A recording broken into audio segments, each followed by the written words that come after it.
Right, this is part 3. Welcome back, grade 12.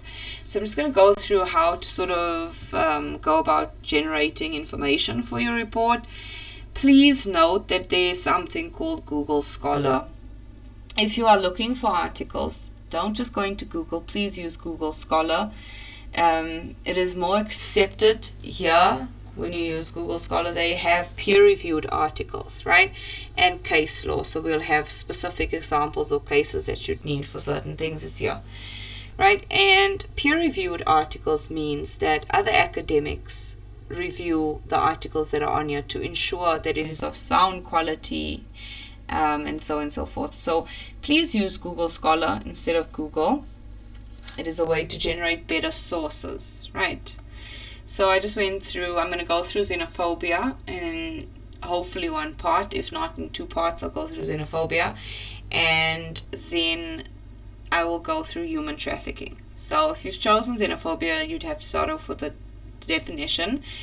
And basically, it says that xenophobia is the dislike or prejudice against people from other countries. Okay? So study sheds light on how South Africa can best tackle prejudice against migrants. And this was posted in November of last year. Right? I'll get to where the source is from. And this is a visual on a protest that stood for Stand United Against Xenophobia and Gender-Based Violence. Right, so xenophobia is a serious problem in South Africa. Cross-border migrants, refugees, and asylum seekers in the country face harassment and discrimination. Hundreds of incidents of anti-immigrant hate crime have been reported in the past decade alone. To address this, the government launched the National Action Plan to Combat Racism, Racial Discrimination, Xenophobia, and Related Intolerance in March 2019. The plan recognizes that without quality data, the government will struggle to design effective policies to change public attitudes toward foreigners. Targeted communication campaigns can be very effective in expanding tolerance. Now, you have covered this in your current chapters, where you sort of speak on campaigns and blogs and things like that on how to be an active citizen, right? So this is one of the campaigns that was used. Okay, right. Okay, as research and reconciliation in Central Africa has shown to organize effective targeted campaigns, policymakers and civil society need to identify and map how people in South Africa think about immigrants. To build an effective communication campaign, you need to know your audience, right? So when you are building campaigns, you need to know who your audience is and how to best get information to them.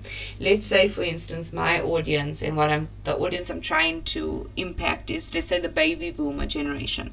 For those that don't know the baby boomer generation, those are the people that are born before technology.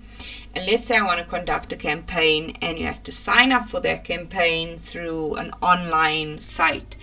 And not everyone in the baby boomer generation would be able to access that site or even have any knowledge of how to go about completing the survey or whatever on that site. So you need to take that into consideration when you are planning campaigns. Who is your audience? How are you going to get your information to them in an easy fashion? Because you want the people that you are giving this to be as comfortable as possible, so they can give you the best information possible. You do not want to sort of frustrate your interviewee before they've had a chance to even go through your questions. They're going to go through it with a poisoned mindset because you're giving it to them in a difficult platform, right? And you also might not even get as much responses as you wanted to. Okay, right, so in a bid to close the gap, market research companies Ipsos, in collaboration with the Human Science Research Council, HSRC, conducted a survey on anti-immigrant sentiment in South Africa. The survey covered the 4 provinces where most refugees and cross-border migrants live: Limpopo, KwaZulu-Natal, Western Cape, and Gauteng. Negative stereotypes about cross-border migrants and refugees were found to be common in many towns and villages, with people describing these groups as violent and dishonest. The research also sought to establish how South Africans who hold up anti-migrant sentiments get most of the information about the foreigners. A population segmentation analysis method was employed to break down the population into distinct groups based on their views towards non-nationals. Other studies have explained the depth of anti-immigrant sentiment in the country, but this is the first study to effectively segment the population in this way. So they have given you a history of what has been done in regards to xenophobia, what different studies has been done, and how their study is different. You may use this approach to some extent in your essay. Remember, you do not have as much or much of a word count or a leeway as they do. So if you're writing 2 marks, you don't have to write a whole paragraph for 2 marks, for instance. So keep it concise as possible. You don't have to go about this long way approach. You can do this, but in a more summarized fashion. Okay? Right, so this is the survey. The researchers conducted face-to-face interviews with 2,004 people over the age of 18 between October and November 2019.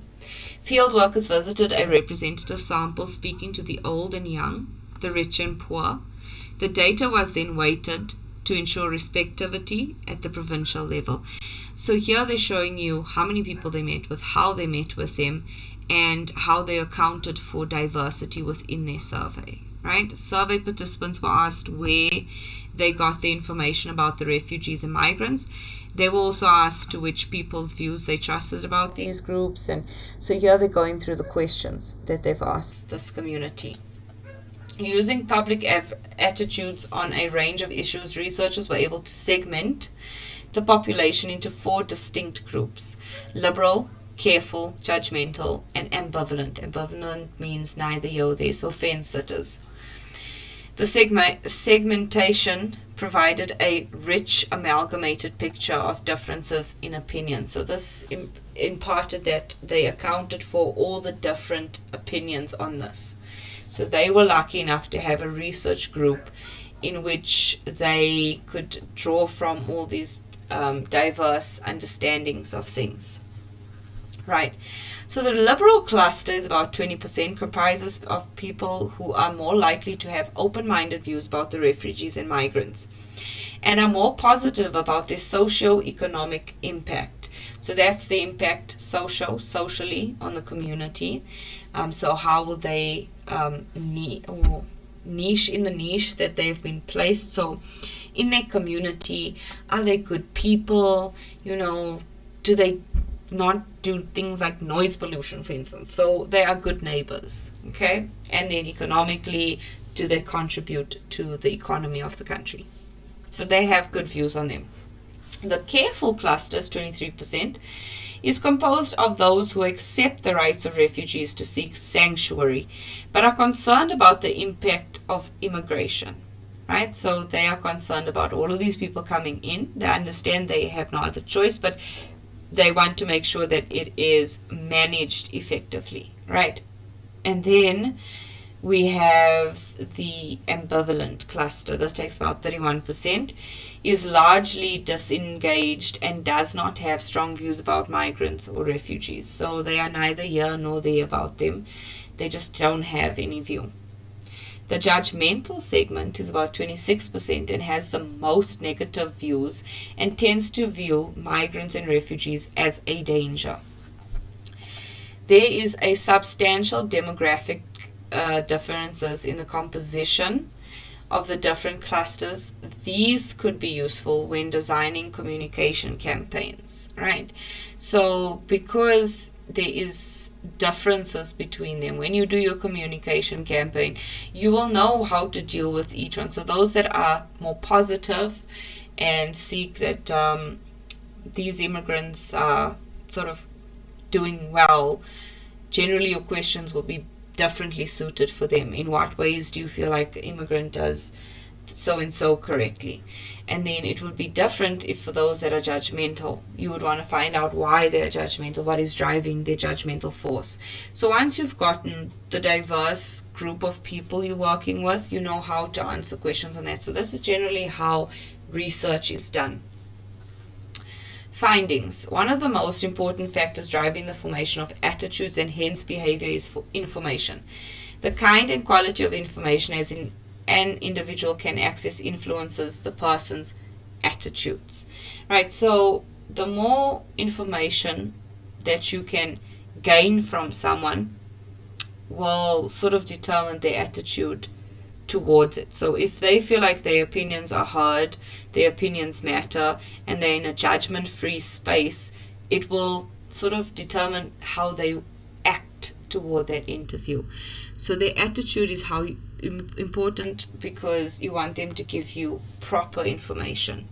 And how to get them to have a good attitude is for you yourself to come with a good attitude in turn, that how you behave when conducting the information, right? So when your interviewer is giving you answers, you do not sort of make any facial any facial recognition whether you disagree or agree with him. You should be a neutral party and just listen and observe. You shouldn't sort of raise your eyebrows when they say something shocking or make a comment, because it will affect their attitude. Okay, so the media was found to be potentially highly influential in changing public's opinion on immigration. So yeah, there's another factor. When information is given from different resources, it influences how people think. So you're looking at that as well, that the information that they've been given, so not just the interview, but the information that people are exposed to outside of the interview, has an impact on how they see things. In addition, the data suggests that immigrant integration programs can assist in the fight against xenophobia. Trust in the media. Respondents were asked to indicate which sources provide the best and most honest information on refugees and cross-border migrants. More traditional media platforms, radio, television, newspaper, were found to be more trusted than other sources such as social media and community leaders. And I mean, given that you would trust the radio over someone's social media post, I understand that the radio is governed by certain conventions and laws, that they have to give accurate, so they are part of the broadcasting community, they have to give accurate information. So they would be held liable or accountable should that information not be accurate. Whereas, let's say, Tani Betsy on Facebook read something somewhere, and her account for that is not really substantial, hasn't been peer reviewed. So obviously I agree why they would trust the radio more than their community leaders. Right. So in the next part I'll go through their sort of findings that has been put into a graph.